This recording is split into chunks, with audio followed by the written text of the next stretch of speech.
إن الحمد لله نحمده ونستعينه ونستغفره ونعوذ بالله من شرور أنفسنا ومن سيئات أعمالنا من يهده الله فلا مضل له ومن يضلله فلا هادي له أشهد أن لا إله إلا الله وحده لا شريك له وأشهد أن محمدا عبده ورسوله الذي لا نبي ولا رسول بعده قال الله عز وجل في القرآن الكريم يا أيها الذين آمنوا اتقوا الله حق تقاته ولا تموتن إلا وأنتم مسلمون يا أيها الناس اتقوا ربكم الذي خلقكم من نفس واحدة وخلق منها زوجها وبث منهما رجالا كثيرا ونساء واتقوا الله الذي تساءلون به والأرحام إن الله كان عليكم رقيبا يا أيها الذين آمنوا اتقوا الله وقولوا قولا سديدا يصلح لكم أعمالكم ويغفر لكم ذنوبكم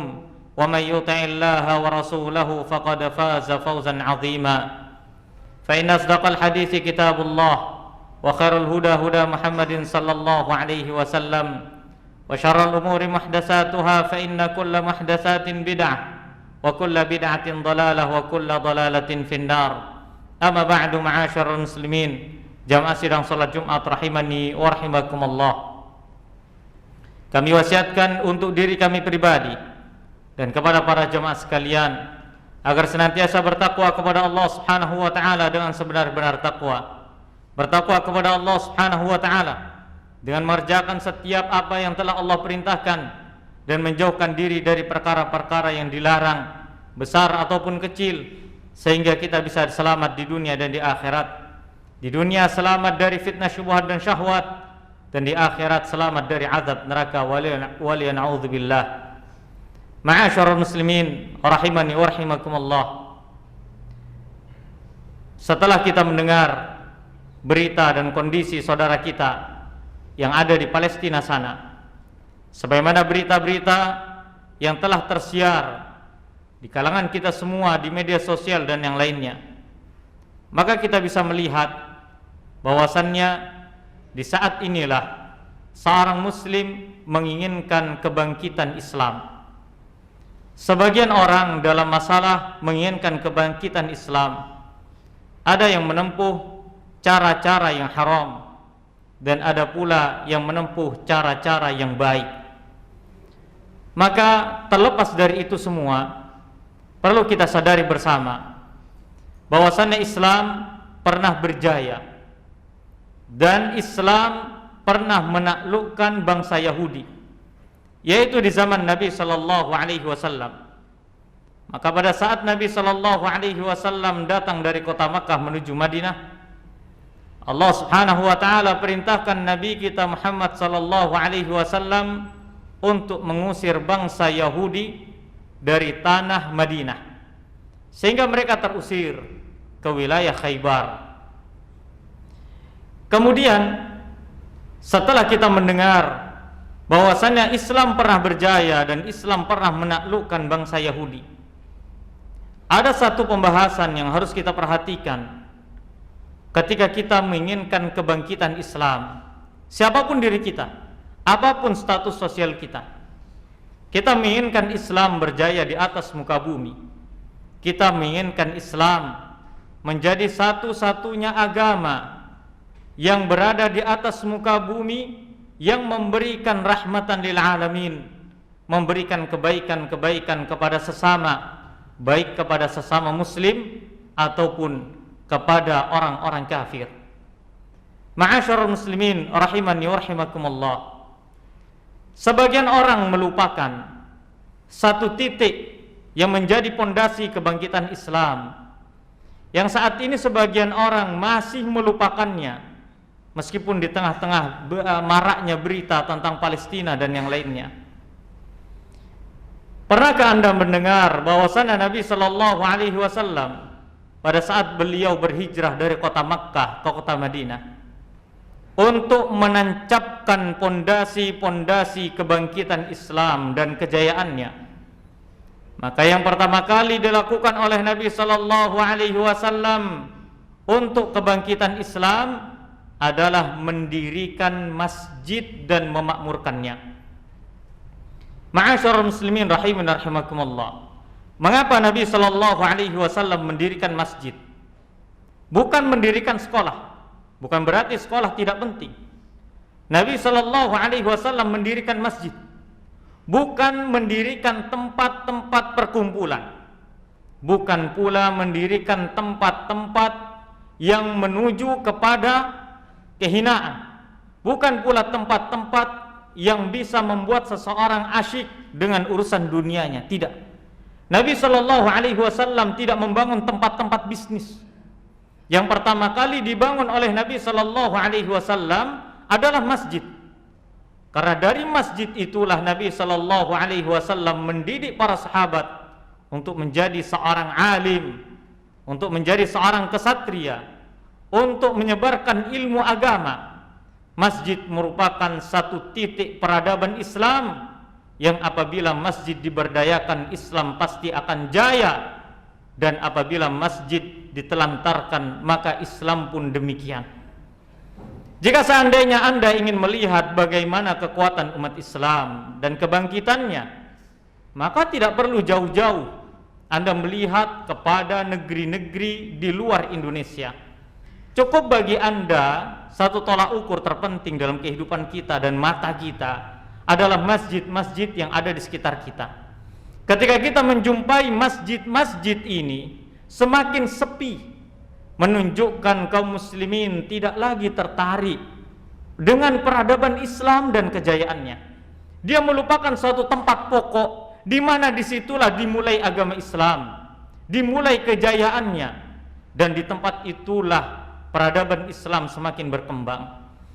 Tidak ada sejarah berlalu setelah Khulafaur Rasyidin, khilafahan Khulafaur Rasyidin, dilanjutkan oleh Bani Umayyah, dilanjutkan oleh Bani Abbasiyah, dilanjutkan oleh bani-bani yang lainnya, kecuali ketika mereka memasuki suatu wilayah dan telah menaklukkannya, mereka pasti akan mendirikan masjid di wilayah tersebut. Disebutkan dalam sebuah kisah ketika kaum muslimin berhasil menaklukkan Andalusia. Dan kita tahu Andalusia saat itu bukan sekedar Spanyol. Andalusia saat itu adalah 3 negara, Perancis, Portugal, dan Spanyol, menjadi satu wilayah disebut dengan Andalusia. Pada saat kaum muslimin telah menaklukkan Andalusia dan menguasai Andalusia, maka saat itu pemerintah saat itu berinisiatif untuk mendirikan masjid besar beserta perpustakaannya untuk menjadi kiblat ilmu bagi negeri-negeri barat. Maka lahirlah dari situ, berkembanglah ilmu-ilmu dunia dan ilmu-ilmu akhirat, yang mana orang-orang barat terdahulu mengambil ilmu dari Islam. Mereka melihat bagaimana kehidupan masjid-masjid kaum muslimin. Maka disinilah terkadang kita melupakannya fungsi dari masjid. Tidak sekedar dibangun, akan tetapi masjid menjadi awal mula bagi kita untuk menciptakan peradaban. Ma'asyiral muslimin rahimin rahimakumullah. Di situasi seperti ini, bisa saja dan silahkan saja dan silahkan bagi kita untuk memboikot semua produk-produk Yahudi. Akan tetapi jangan pernah Anda memboikot masjid. Sekali lagi kami ucapkan kepada kita semua, silakan bagi Anda yang menginginkan untuk memboikot produk-produk Yahudi, dan ini bagus sebagai bentuk perlawanan kita kepada orang-orang Yahudi. Akan tetapi jangan pernah Anda memboikot masjid, karena masjid bukanlah produknya orang Yahudi. Masjid adalah program dari Allah Subhanahu wa taala. Masjid adalah tempat di mana Allah menginginkan kebaikan bagi semua hamba. Bahkan Nabi sallallahu alaihi wasallam bersabda dalam sebuah hadis riwayat Muslim dari sahabat yang mulia Abu Hurairah radhiyallahu anhu. Beliau sallallahu alaihi wasallam bersabda, "Ahabbul biladi ila Allah taala masajiduha." Tempat yang paling dicintai oleh Allah Subhanahu wa taala adalah masjid-masjidnya. Wa abghadul biladi ila Allah taala aswaquha. Dan tempat-tempat yang paling dibenci oleh Allah Subhanahu wa taala adalah pasar-pasarnya. Anda bisa melihat hari ini. Silakan Anda melakukan survei, berapa persentase di antara kaum muslimin yang tersibukkan dirinya di dalam masjid, ataukah mereka menyibukkan dirinya dengan pasar dan perdagangan sehingga mereka melupakan ibadah kepada Allah Subhanahu wa taala? Maka kita akan mengatakan bahwasannya pasar lebih ramai daripada masjid. Jalan-jalan, pertokoan dan yang lainnya lebih ramai daripada masjid. Manusia saat ini dan kaum muslimin masih begitu lalai dari masjid-masjid Allah Subhanahu wa taala. Ma'asyiral muslimin rahimani wa rahimakumullah. Nabi sallallahu alaihi wasallam bersabda kepada sahabat yang mulia Abu Darda radhiyallahu taala anhu dalam sebuah hadis yang hasan menurut Syalbani rahimahullahu taala. Beliau sallallahu alaihi wasallam mengatakan, masjidu makanu kullin taqiyyin. Kata Nabi sallallahu alaihi wasallam, masjid adalah tempat bagi setiap orang yang bertakwa. Artinya apa? Ketakwaan bisa dibentuk di dalam masjid. Ketakwaan bisa dibentuk di dalam masjid. Maka inilah patokan dan tolak ukur dari semuanya. Bahkan Nabi sallallahu alaihi wasallam menjelaskan tentang keutamaan setiap orang yang hatinya terpaut dengan masjid. Dalam sebuah hadis Nabi sallallahu alaihi wasallam setelah menjelaskan tentang 7 golongan yang akan mendapatkan naungan dari Allah Subhanahu wa taala, maka Nabi sallallahu alaihi wasallam menyebutkan beberapa golongan di antaranya, wa rajulun qalbuhu mu'allaqun bil masajid, dan laki-laki yang hatinya senantiasa terpaut dengan masjid. Maka kami menasihati untuk diri kami pribadi, kepada anda wahai para jamaah, dari seorang laki-laki kepada sesama laki-laki, kewajiban anda sebagai laki-laki adalah sholat berjamaah 5 waktu di masjid. Jangan pernah memboikot masjid-masjid Allah dari hati-hati anda. Jangan pernah membenci masjid-masjid Allah dari jiwa-jiwa anda. Hidupkanlah masjid, salatlah 5 waktu di masjid, karena sungguhnya itulah kewajiban anda sebagai seorang laki-laki. Silakan anda berargumen dengan pendapat para ulama yang mengatakan bahwasanya salat berjamaah, ustaz, bukankah hukumnya sunnah muakkadah? Silakan anda berargumen dengan itu. Tapi ingatlah Nabi sallallahu alaihi wasallam tidak pernah meninggalkan salat berjamaah di masjid. Bahkan Al-Imam Syafi'i rahimahullah ta'ala yang berpendapat demikian pun beliau begitu rajin pergi ke masjid.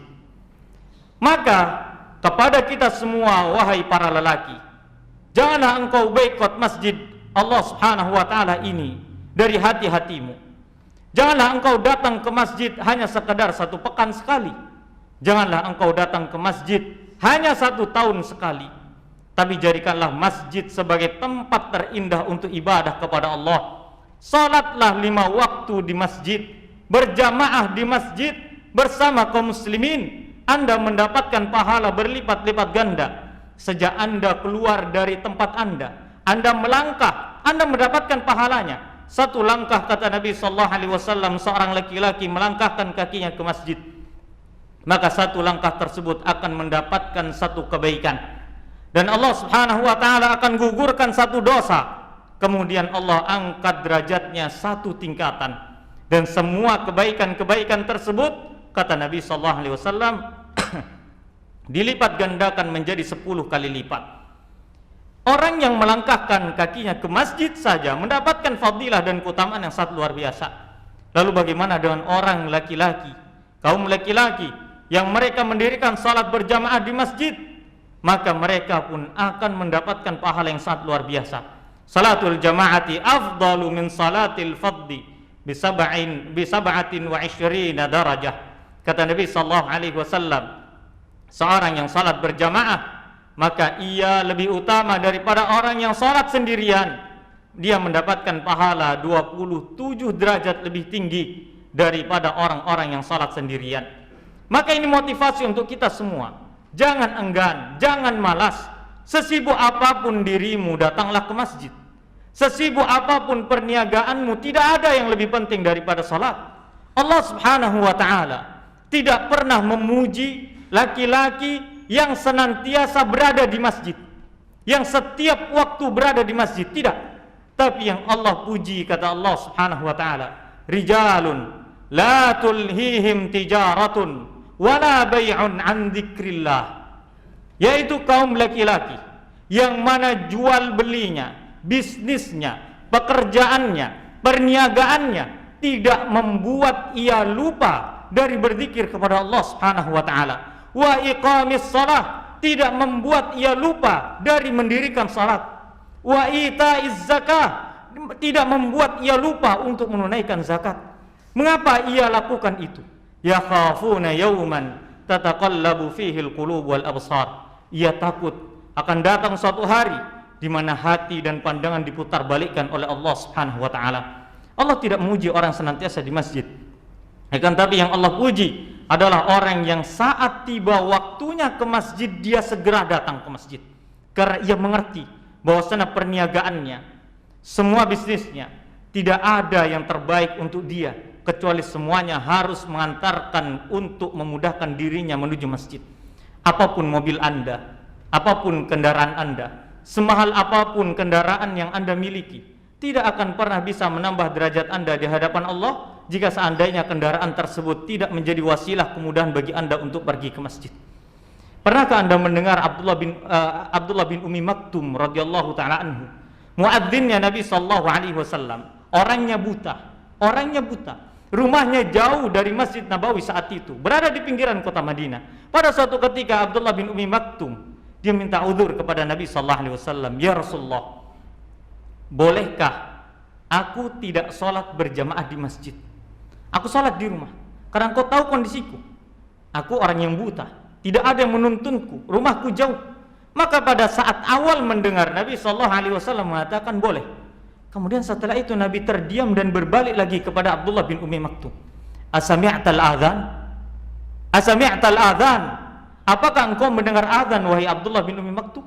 Maka Abdullah mengatakan, iya, aku bisa mendengar adhan. Telingaku masih sehat. Aku bisa mendengar adhan. Apa kata Nabi SAW? Kalau begitu, sholatlah engkau berjamaah di masjid. Apakah kita buta? Apakah kita tidak bisa berjalan menuju masjid? Tidakkah kita malu di hadapan Allah Subhanahu wa taala kepada Abdullah bin Ummi Maktum radhiyallahu ta'ala anhu? Asami'tal adzan? Apakah kalian mendengarkan adzan? Baru saja kita dengarkan adzan. Ketika ada ajakan salat, ada lafaz hayya 'alas salah, apa yang harus kita jawab? La haula wala quwwata illa billah. Apa maknanya? Meskipun panggilan adzan terdengar dari telinga kita, dari jarak yang paling dekat ataupun dari jarak yang paling jauh, jika seandainya bukan karena kekuatan dan daya upaya dari Allah, maka hati seorang muslim tidak akan pernah tergerak untuk ke masjid. Hanya orang-orang istimewa yang Allah gerakkan hatinya untuk menuju masjid-masjid Allah Subhanahu wa taala dan memakmurkannya. Aku qouli hadza wa astaghfirullah li wa lakum wa lisairil muslimina min kulli dzamb fastaghfiruhu innahu huwal ghafurur rahim.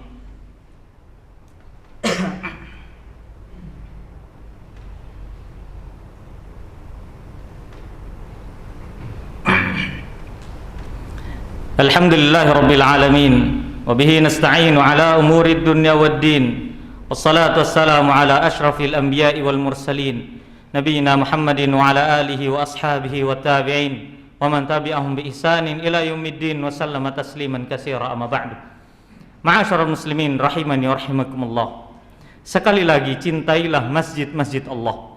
Hidupkanlah dengan ibadah kita, sholat di dalamnya, tuntutlah ilmu dan pelajarilah ilmu agama. Anda tidak akan pernah bisa meraih kebangkitan Islam dan kejayaan jika seandainya kita tidak mempelajari agama Islam. Bagaimana Islam akan diperjuangkan sedangkan kita tidak mengenal ajaran Islam kecuali hanya sekedar KTP saja? Betapa banyak dari hukum-hukum Islam yang belum kita ketahui. Maka pelajarilah ma'asyiral muslimin, karena itu akan ditanya oleh Allah Subhanahu wa taala. Cintailah masjid-masjid Allah Subhanahu wa taala, karena sungguhnya Anda suka atau tidak suka, masjid adalah tempat yang paling nyaman di dunia. Tempat ternyaman di dunia adalah masjid. Anda suka atau tidak suka? Betapa banyak orang yang sulit istirahat setelah ia penat dari pekerjaannya ketika ia pulang ke rumahnya. Akan tetapi ia mudah untuk istirahat, tenang, tertidur ketika di masjid.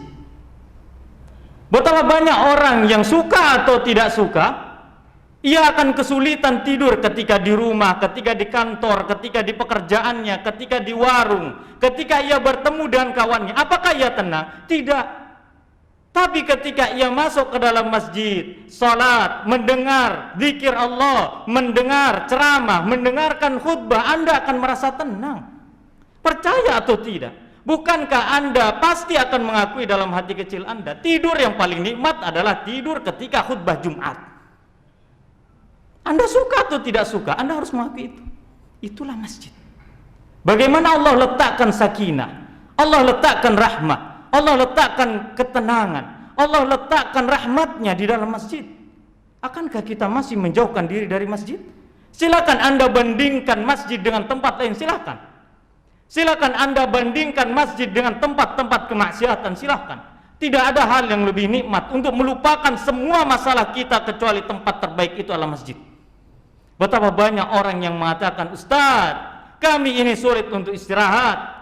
Bagaimana Ustaz? Kami terjangkit penyakit insomnia sehingga kami sulit untuk tidur. Akan tapi ketika ia berada di masjid, di majelis ilmu, salat, dia merasakan tenang, merasakan aman, merasakan nikmat. Bahkan sampai ia tidak menyadari bahwasanya ruhnya telah pergi dan ia pun tertidur darinya. Ma'asyiral muslimin rahimun rahimakumullah. Lihatlah bagaimana fitrah seorang muslim pasti mengakui tentang itu.